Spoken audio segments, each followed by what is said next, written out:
Hello world. I have said before, I believe I'm doing my best.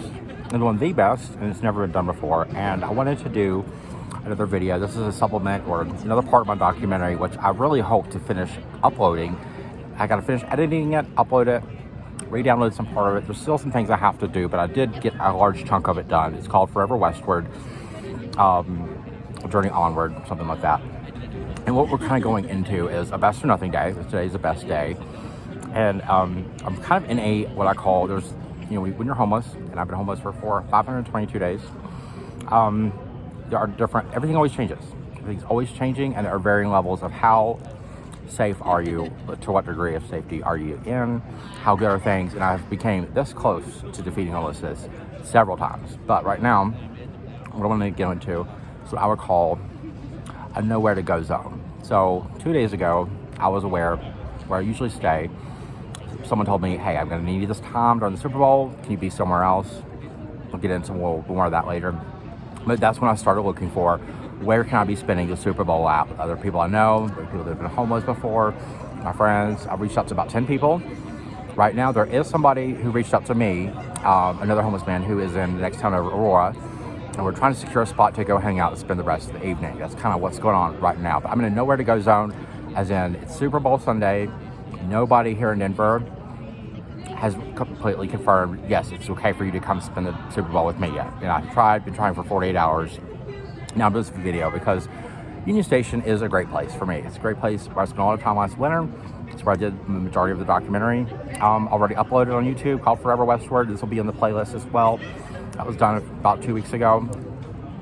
And then, so I'm in a nowhere to go zone, which means I have nowhere I can really be. I have to kind of be, it's winter. It's Super Bowl Sunday. Super Bowl's in Las Vegas. I'm not sure who's playing, but I do know what I need to know to survive without a home over 500 days. I have nowhere to go except somewhere in public. Nowhere to go zone right now. It's daytime, so not too bad. But when it's 3 o'clock in the morning and you're leaving a place because there's a precipice of violence or already violence has started, then you're in a worse nowhere to go zone. Nowhere to go zone is different than like a hard reset. What I call a hard reset. When I worked for Dish at the call center, before I got promoted 1 year and 1 day to come work and schedule commercials for 18 million people, and I was never trained how to do that. It was Dish. A hard reset is when it used to be you're walking someone over, a customer called Dish, you're walking them over how to reset their equipment. You were on the phone for a long time, that was a hard reset. Today, a hard reset means you are walking down the street, it's probably dark, most times it's late at night, something like that, and you have no phone. You have no phone battery. That's what I mean by a hard reset. A hard reset would be no communication, so you can't really do anything until you power that phone up. Where do you power it up? Where do you find power? In America's tech capital, which is Denver, Colorado, where do you find that?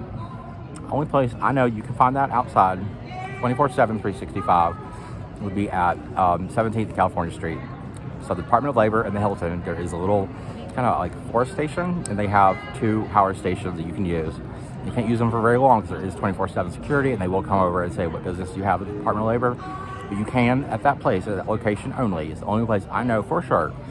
Rain, snow, sleet, or shine, 24/7, 365, you can get power to resolve your hard reset. The last time I was at a hard reset, I was not downtown, I was in a different section, which means I can't even get, bus routes, directions, bus might not even be running. All these things are life-threatening issues. I found power in a laundry room of an apartment complex. That's how I've resolved that hard reset.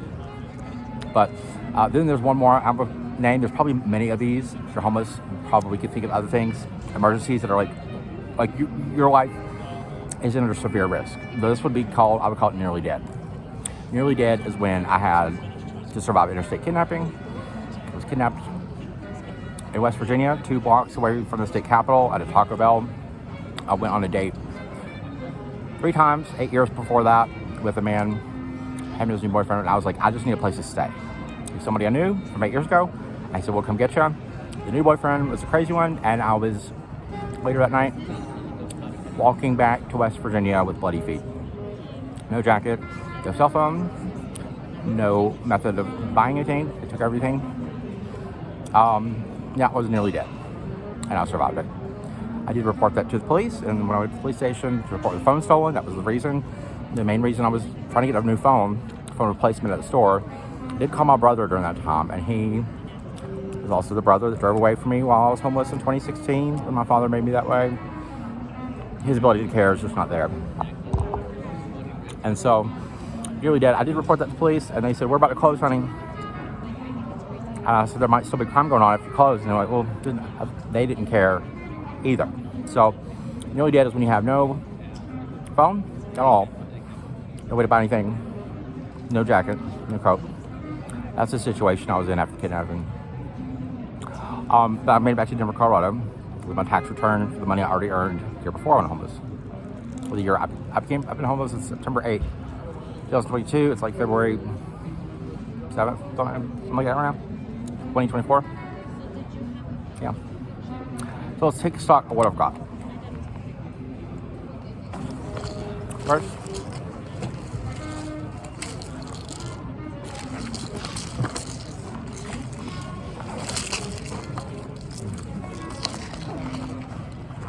you might be thinking, keep your prescriptions in the medicine cabinet. Well, homeless don't have one. Keep your prescriptions. Not having those, something you need to put in.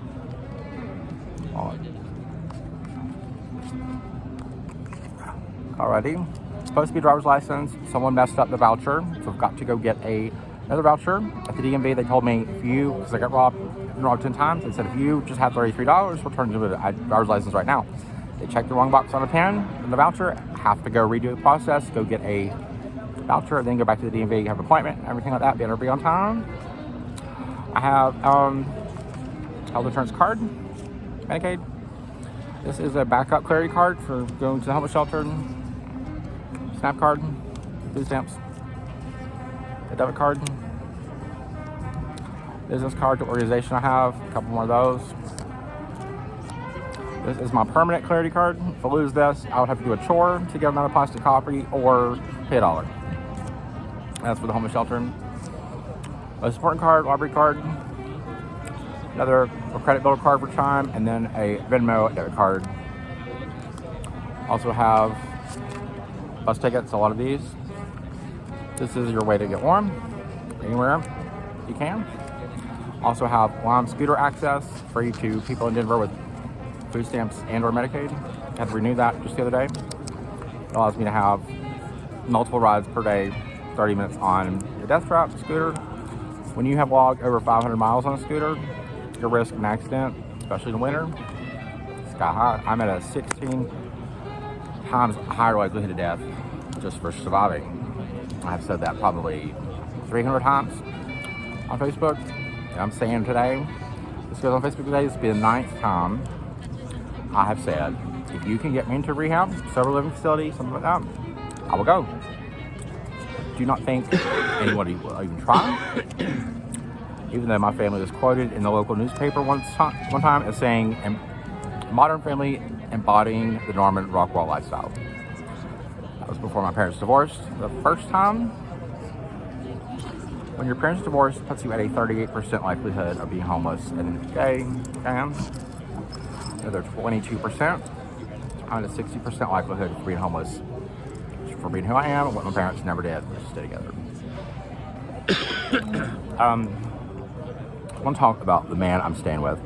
I like to be at Union Station because it's kind of like a good, nice place to be. And this is pretty much the private property. The Team USA is pretty much here. There was a time a man picked me up here last year. About this time last year, I had nowhere to stay. They were open till 1 a.m. I came in here about 6 p.m. was looking for a place to spend the night. The homeless shelters are not safe places. 70% of the people there are convicts. I have seen rape there.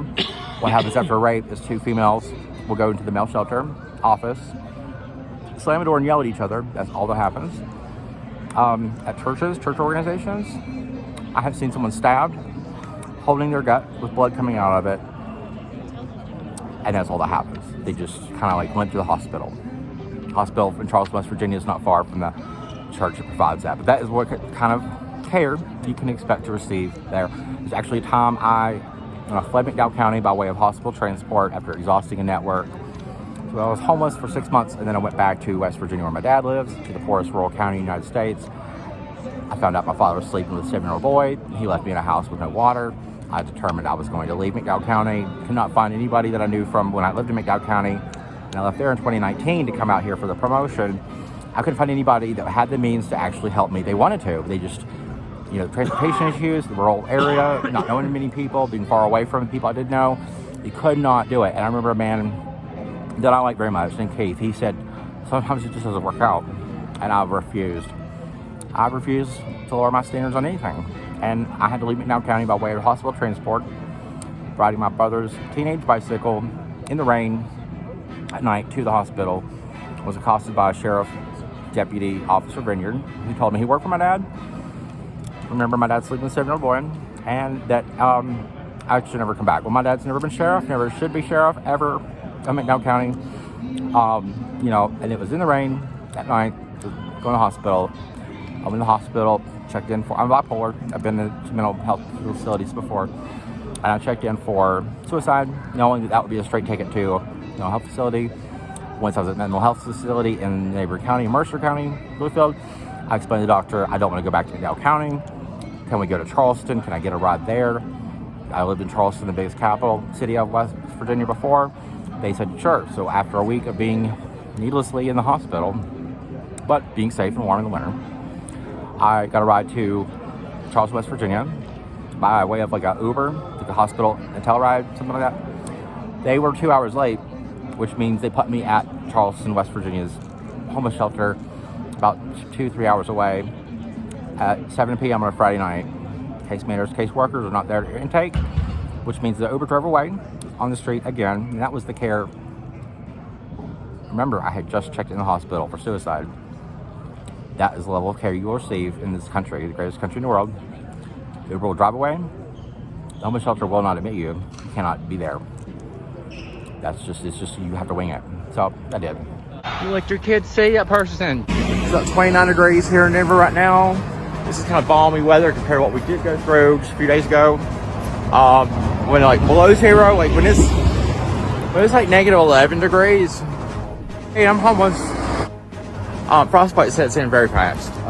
My phone has a hole in it. This is my phone. See that hole? It doesn't hold a charge in below zero weather. Do you know what happens if you pot online somewhere like Starbucks with the phone with a giant hole in the back? It does not hold a charge because it's freezing outside because it has a giant hole in the back. What do you think happened? After that, I was kidnapped. The homeless shelter in Charleston, West Virginia. Subpar conditions, too dangerous, was below my standard of where I would stay. Opted to stay at a crack house in over Easter weekend. Later on, after I survived kidnapping, no, right before I survived kidnapping, I was in a crack house. We didn't crack. We actually cleaned. We cleaned because the city found out they had stole the water, the copper pipes for the water, and we had actually pretty much a drug-free experience, and was in a safer, more pleasant environment there. When you're dealing with heroin addicts, my experience has been they tend to be very nice people. They wouldn't hurt a fly, and they're really sad, and they just want someone to be there and help them get through their day. They're not really, it's kind of how it was. But I want to talk a little bit about the present situation. I did take notes here. Did kind of like an inventory of what I've got. I also have 4 organizations that for over a year have had one job to help me find housing. I still haven't done it. We are on top of everything there is to be on top of all of the time. Always. I have dental appointment, doctor's appointment. Going to get a voucher for turning my, what I already had before, driver's license. Now state ID, back into a driver's license. Just getting back what I already had. So the man I'm staying with right now, I do like a lot, and I want to talk about him as a special person. Met him, did not know him before in August, met him one time in August. I left this hat at his place, and I came back a couple weeks later to get it in September. In October, I got a job. Full-time employment, no benefits. That was working at a 3-person design firm. The person who employed me basically kind of knew, found out from me at a cookout that, talking casually, that I was someone that was a hard worker, very driven, but really had no other support other than the lift I can give my own wings. He offered me a full-time job, and then after the first day, it was kind of like a trial day. I knocked it out of the park with my writing skills. And then he said, well, since he employed one of my friends who was homeless before, did not live or stay with him, but he said, since you're employed, why don't you, the dynamic has changed where you're staying, you can stay in this back office. And so I did. And then it wasn't too much longer. It was like within 72 hours, the precipice of violence was sky high, extremely high. And so what had happened is he had created a power vacuum where he was the one that controlled where I worked, where I was staying 24 hours a day. So when that kind of situation happens, put someone in a very dangerous spot because you're relying on what another person says that you can do. You're not doing, you must comply. And if you don't, precipice violence is extremely high. So I had a full-time job that I quit while homeless so I wouldn't get beat. Then I went to stay with the man I'm staying with now. And then many times I have left him. I have left to just give him his life back and to try to be more independent, have flexibility. There was a neighbor I was staying with. Sometimes over like Thanksgiving, Christmas, those kind of days, that man moved to California, so he's no longer available. He was very compassionate, very much understood my story and everything, but his already life plan was to move to California. He's gone, cannot stay there anymore. And I'm trying to really find employment with close to the area where I'm staying with this one man. He and in the documentary talk a little bit. If you've experienced loss, you are often going to be somebody he had a partner that died about a year and a half ago. If that happens, you are much more likely to be someone that offers a lot of compassion and a lot of help, assistance, understanding, care. If you are married, or the worst people in my experience of 522 days, the people that are married and the parents are married too. Those people have the least ability, anyone, to care about my survival or understand how much and how often, how many times I am in a nowhere to go zone, hard reset, nearly dead, something like there's nothing I can do. And I have challenged this to be the 10th time, but really the 9th. In the 9th time of this video, I'm saying if you could find me anywhere to go, please, let's go. Let's go right now. But do not think you care enough to actually save my life. It doesn't matter if you're my aunt, you're my uncle, you're my cousin, if you are my family's pastor's family, if you are someone I went to college with, work with, you will not care enough to save my life while I'm still alive. Now, let's just go right now because it's winter. If you can even get in rehab, church still closed, and people sleep outside. We saw a man sleeping right there when I was saying, what can you do? Is anybody able to help? All of the people my parents looked up to before they got divorced are dead. Those people, Mr. Bill was one of them in the documentary.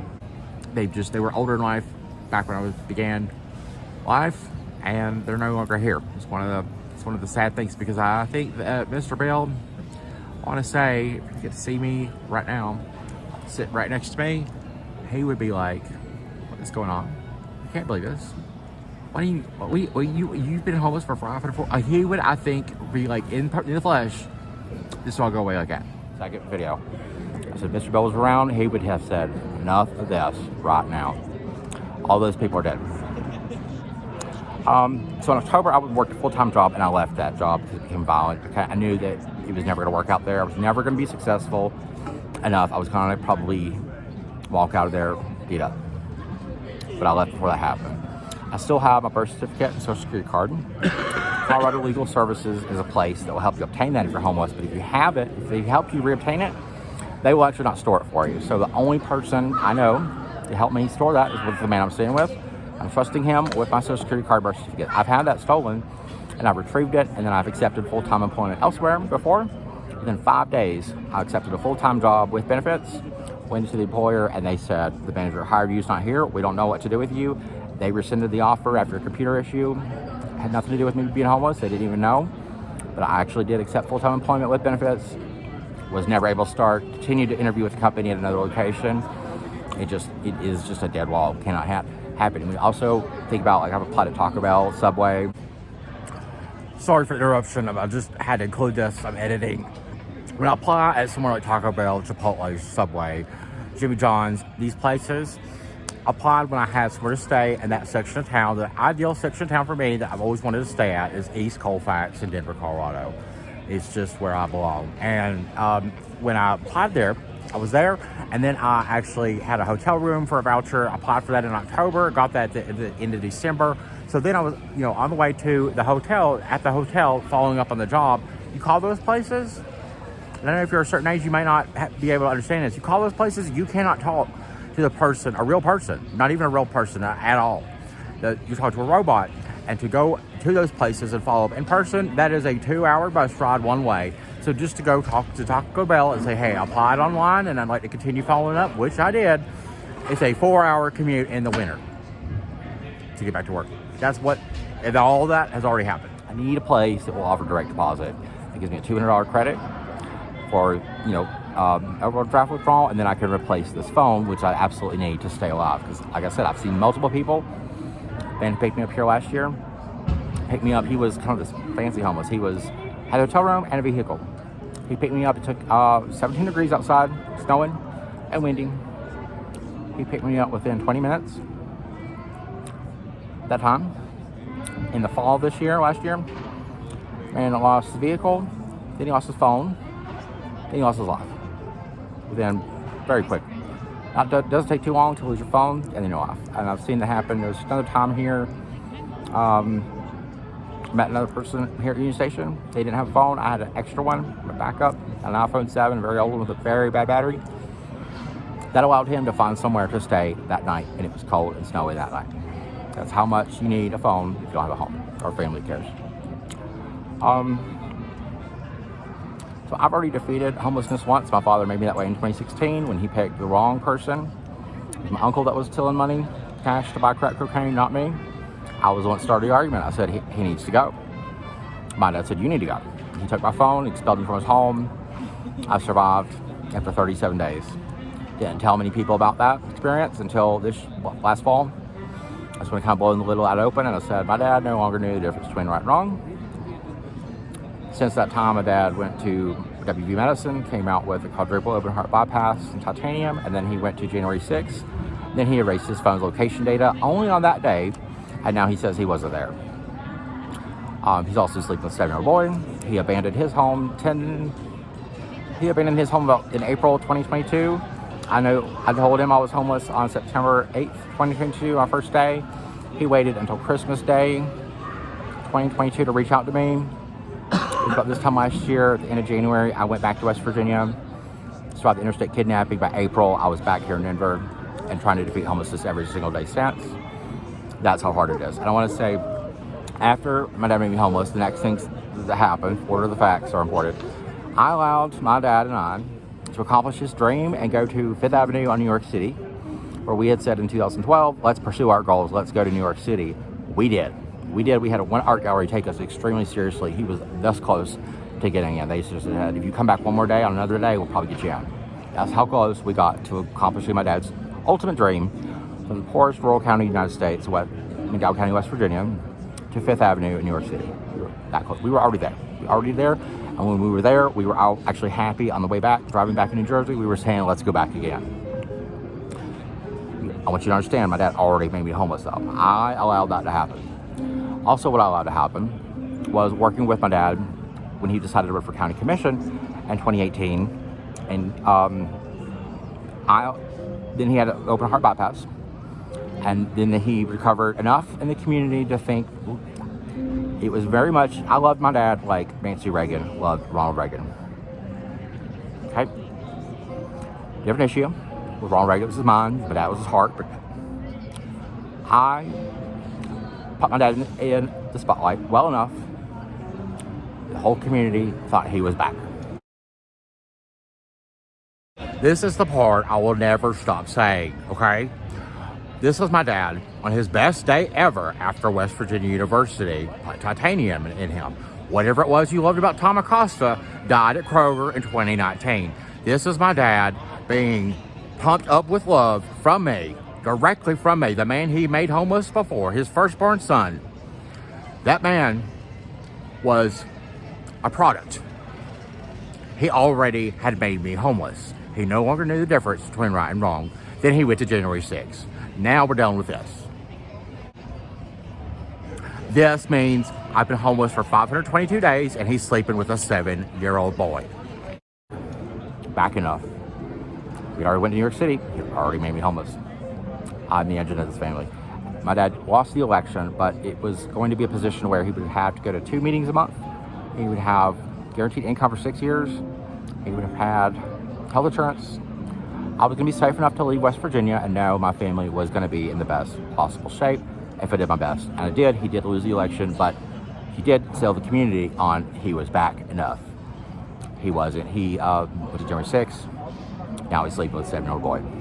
He never had that part in him before WV medicine, I know. I don't know he's doing it. The 7-year-old boy has immigrant parents that don't speak English. He barred me from even trying to talk to the parents. He has multiple homes. I don't know the addresses of all of them. A lot of stuff. I'm homeless. I don't have somewhere to be for the Super Bowl right now. Or, you know, all the time. All of the time. It is just trying to find where can I be warm and not freeze to death. That's literally how it comes. But after that, I then worked 1 year and 1 day for a promotion with Dish, and I made it from Bluefield, West Virginia's call center all the way to corporate headquarters in Inglewood, Colorado, working 1 floor below the richest man in the state, Charlie Ergen. And I'm telling you this because if I can do those things and defeat homelessness already, it's been 522 days right now, you know, I cannot defeat homelessness now. Ain't that crazy? I can do all sorts of things. I have a reach online on YouTube that is greater than the adult population of McDowell County already right now. And I'm going to continue to use that. I have to. I do not like the fact that my most watched video, I believe, is still the one called I Didn't Come to West Virginia Like Car and Driver Magazine. I'm angry in that video. It's right after I got back to Denver. And I'm talking about I didn't know I should be asking my dad, how high can you jump? How fast can you run? Because this is important information for somebody's hound dogs, because now that you're sleeping with a 7-year-old boy, that's kind of the premise of the video. It's not a great video, but it has good information in it. It's my most watched video. I'm not taking it down because I only want to add to it. I want another video to beat it in view counts, but it is something that is telling my story, helping me in a way. I cannot take it down. You have nothing else, you just kind of end up creating more content. Also, my inventory, I do have a phone, an iPhone 12 mini, 64 gig. I might show you a picture of in August, the back of it, or play a clip from more recently at the Apple store. I care about your time, believe it or not, I do. I care about things that I have to care about, the leader's family. We're gonna play this clip again. I want you to rewind if you need to, and remember, without a phone, I have seen multiple people that are homeless die, just right after they do not have a phone. Watch this clip again. Let your kids see that person. It's about 29 degrees here in Denver right now. This is kind of balmy weather compared to what we did go through just a few days ago. When like below zero, like when it's like negative 11 degrees. Hey, I'm homeless. Frostbite sets in very fast. My phone has a hole in it. This is my phone. See that hole? It doesn't hold a charge in below zero weather. It's 513 days homeless. Do you know what happens if you plot on the line somewhere like Starbucks with the phone with a giant hole in the back? It does not hold a charge because it's freezing outside because it has a giant hole in the back. What do you think happens? This is the phone that is keeping me alive. Everybody knows my phone is not likely to make it much longer. Nobody else really understands. If you don't have a phone that works, you have nothing else. I have $3.22 to my name. If you don't have a phone that works in the winter and you're homeless,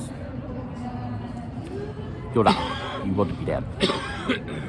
There was a time just a few days ago, man I'm sitting with right now, what's going on? He likes to spend time with someone who is married.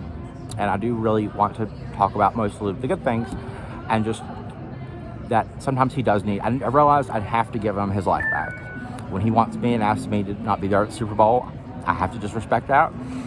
Now, he did say to me, I did a Christmas video and I was editing it there, and he was like, I put a Bible verse in there, and he was like, I can't believe you know Bible verses.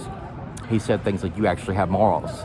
And he looks up to me, he's older than me, but he looks up to me as somebody who knows and has a good, firm understanding of right and wrong. But yet he will still say things like, you know, so-and-so is coming over for lunch right now, I need you to be gone. And this is what happened the other day. He drove me to 7-Eleven, we got energy drink, and he drove me to the library. That's where I was going to stay. I got out of the library. It was one time I forgot to have my phone. I did not have my phone, so it immediately set me into a panic of being in a kind of a hard reset without even a phone. You know, I did not have a way to communicate with anybody. When you have no home and no way to communicate with anybody, you know, I'd be bus routes. Where was I going to go? How was I going to look at that information? Where I'm going? Time to be at the bus stop? Didn't have it. Fortunately, I was close to where he lived, so I walked right back. And I was scared that that man was going to have some company over, and I was going to kind of ruin the moment. But I was able to get the phone, and he was aggravated. But you know, we're not allowed as homeless people to make any mistakes at all, ever, whatsoever, because that is just kind of damned. People who can't understand or can't imagine doing it themselves will always completely look at you as like a failure. You know, like to a level of like, it doesn't matter that you already got promoted across the country 2 weeks before global pandemic. We hadn't seen in over 100 years anything like it. It doesn't matter I was #1 in the country. It doesn't matter for something professionally, my first graduate position. It doesn't matter my 3rd week homeless, that I made it to my university at the health center there. I was receiving care for appropriate level. The administration stopped it and took me back to the train station because my father went to January 6th. I quit working on January 6th for my father. We had just had our record sales month, December 2020. During the pandemic, we were selling art online, and we had our record month, but we had broke that again earlier after his quadruple open heart bypass. We broke the record again. We broke the record like 4 times. And I had been working with my father on selling art online since 2012 with the goal of going to New York City. We were still working together on January 5th, 2021. January 6th, I said no. I'm not staying for that, and I knew that day I'm probably going to go homeless again. There's not enough equity in the family and moral equity to say we're going to stay by Nathan. What he did was wrong. Nobody really said that. My cousin Josiah did for 5 minutes. My brother was against it a little bit, but my brother also drove away from me while homeless. 2016 and 2022, after Yale University kicked me out, boarded a train for Charlotte. I asked my brother there, sent him a text, can I have HIV medication? A friend here has already picked up. And the way I became homeless, basically, I was crossing the country to go live with a friend I knew for 6 years before that, after college, those years, and he had health problems. I got ghosted on. I don't know what the reason is. I never heard from that man again once I went to Chattanooga. Then I was at the Atlanta Greyhound station for 48 hours looking for anywhere to go on the itinerary. I didn't have enough money to get back to Denver. I had 2 jobs the week I went homeless, trying to create a new life for myself in High Point because I was ghosted on, had nowhere else to stay. My brother said, no, you cannot have life-saving medication sent to my house. And later on, I'm gonna let this story play out, but later on, you know, Sheriff's deputy says, is there anyone else you can call? I'll be very delighted to talk to anybody. But all my encounters with police while homeless, I have nothing to hide. But my brother drove away from me while I was homeless in 2016 and then denied me the chance to have HIV medication sent to his house. Are you listening closely? I never at any point said, Drew, can I stay with you? I'm homeless. You're my brother. Happened to my dad and his brother. His brother was on crack cocaine. Can I actually stay with you while I try to figure out my life? Never even asked him that. I just asked, can I have medication sent to you? And he said no to that. He is my blood brother. He is somebody that I should be able to count on in times of crisis and emergency. And I've been homeless for 522 days. I have nowhere to go right now, so I'm doing this video here at Union Station on Super Bowl Sunday. The first person that was on the itinerary that said they'd help, his name was Harold in Wilkesboro, North Carolina. Birthplace of Senator Robert C. Byrd, longest serving senator of U.S. history.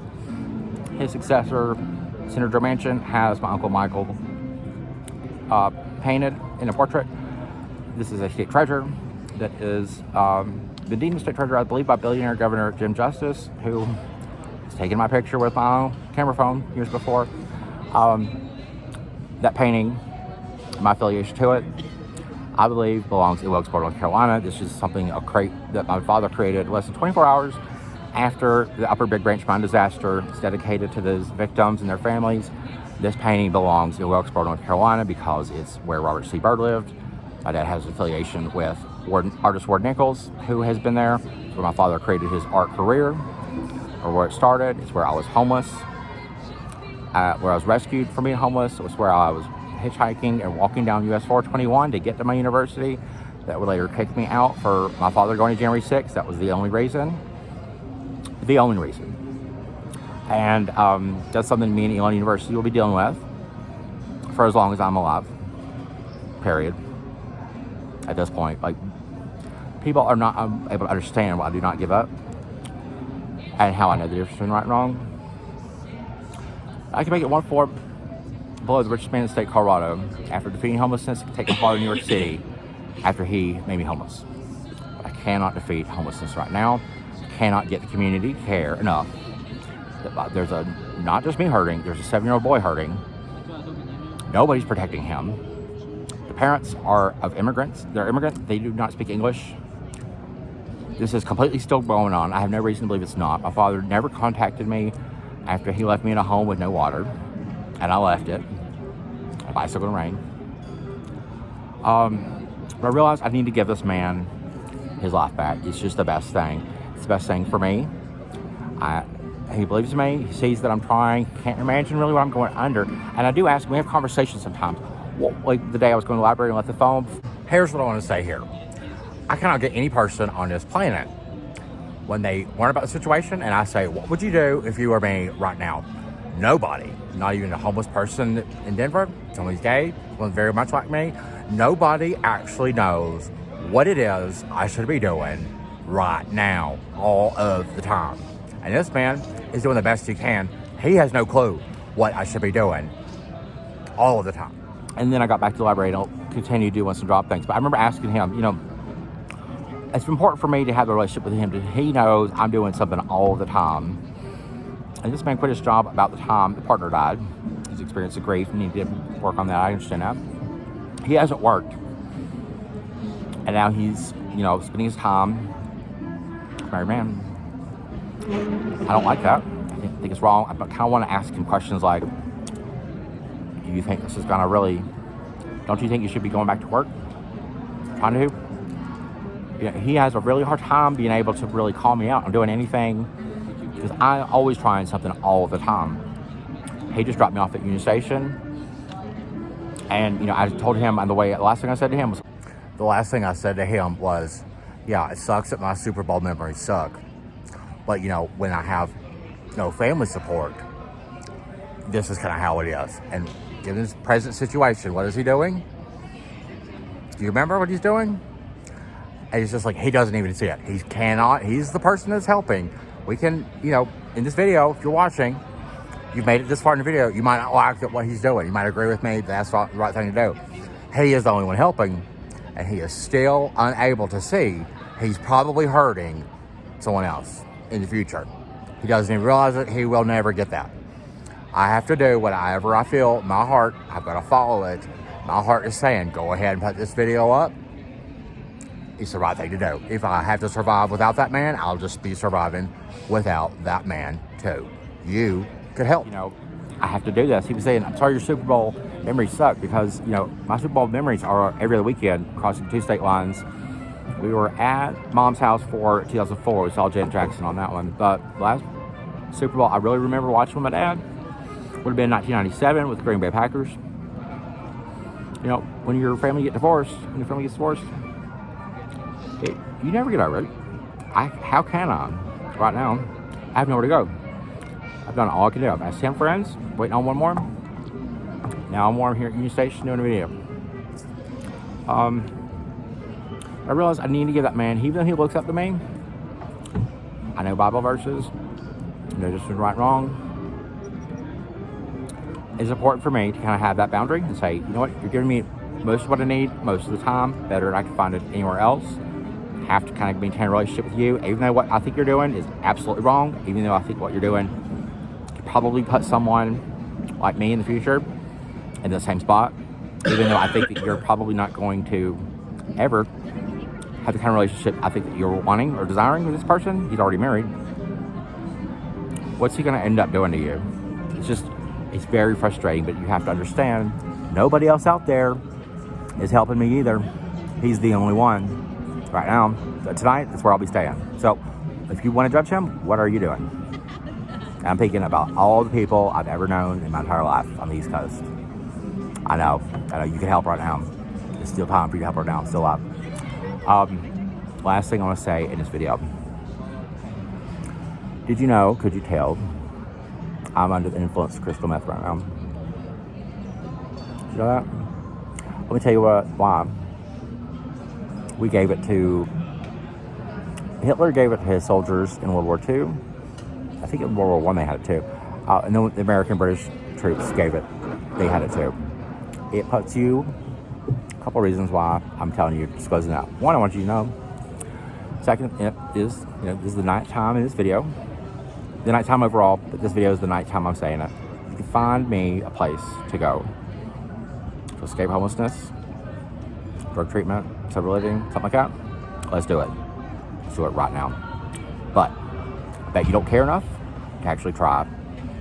I can tell you, I have looked for 6 weeks to find somewhere. They didn't know what time dinner was, or had any housing resources available, or misled me about job opportunities. If you can find something like that that'll work, I'll go. I was 100% drug-free during probation for a DUI. I have never been to jail. When I had my DUI, they took me to detox. Never been to jail, but I'm under it because it gives you that, like for the same reasons Hitler was using it. It gives you that emotional shield, numbing effect or whatever. Also suppresses your appetite. I have $88 to live on until March 6th. 2 cents. I have applied for 4 jobs in the last 4 days, on top of all the other jobs I've applied for. What more can you do? I don't have somewhere to stay right now, clearly. Or just, I got one person, and he could change his mind. I'm willing to go ahead and put this video up, because that's just, I'm a best or nothing kind of guy. It's just the way I roll, and it's just something you all have to kind of understand. I mean, in this video, right here around 36 minutes, I could really use a couple things. Prayers, free. We could contact President of WVU, Dr. Gordon Gee. He did tell me in 2014, if you ever need anything, Nate, call me. I'll work for him. I was project director for WVU. They gave me an award for excellence to lay me off in the same month.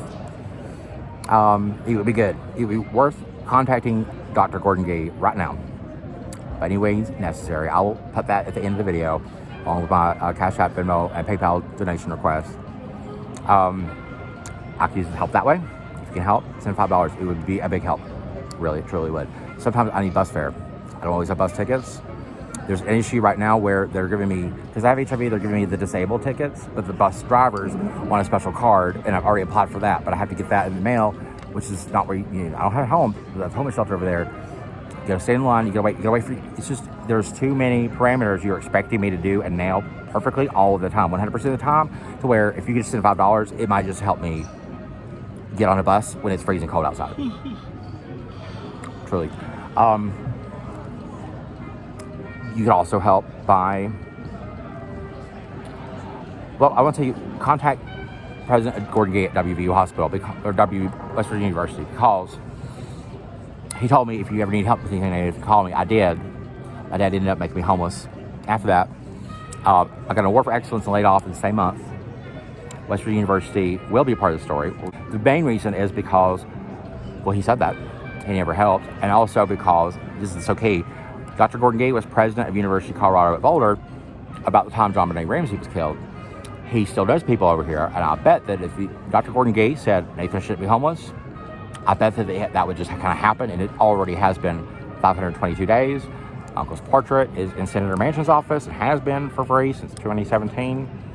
I don't need to convince you on reasons to save my life. It should be just automatic, but those are some reasons you can help. Ways you can help. And if you have any other, somebody in Denver, you know what to do. I'm under the influence of crystal meth right now, but I'm not really. If I had something to eat, somewhere to stay, somewhere to work, I mean, I don't have any regrets, because do what you can, where you are, what you have. What are you doing? This is the end of the video, and I have sat here and deliberated with myself all afternoon should I put my links to Cash App, Venmo, PayPal, and even given what I told you, the truth. And I just am going to do it because Angel Carver, Ashley, and Jack Wright, people that I work with, you no longer have a choice to ignore me or to say, we're not going to help him. We are comfortable enough letting him die without taking a stand. Even though our boss said, if you need a hotel room for a month, I'll help you with that. She should have asked for it, and then she never did. We're going to have to attribute blame where we're going to have to attribute it. And we're going to have to also understand this video is going to go worldwide. Maybe someone else is out there has a father that made them homeless before. Maybe there's someone else out there that believes differently than maybe you do. Maybe it's true. If I had somewhere to eat, I had something to eat, somewhere to be. Maybe it's true that I wouldn't be on drugs at all. Maybe it's true I already completed that year probation, drug-free, with drug tests. Maybe it's true. I'm telling you the truth because I always have. And maybe it's true that, like, this drug stays in your system for 72 hours. So any complaints about me not being able to get to work, I have never, ever missed work because of it. And I'm going to put my Cash App, Venmo, and PayPal links on there because it's possible if I put them on there, somebody has been in the same situation I've been in, or a very similar one of being homeless for over a year with a family like mine, once quoted in the newspaper as a modern family embodying the Norman Rockwell lifestyle. Maybe it's true somebody out there is actually going to say what Mr. Bill said, or what I think he would say if he was alive. And let's just end this right now, because that is really what I'm always going for. But here comes the train. I gotta go somewhere.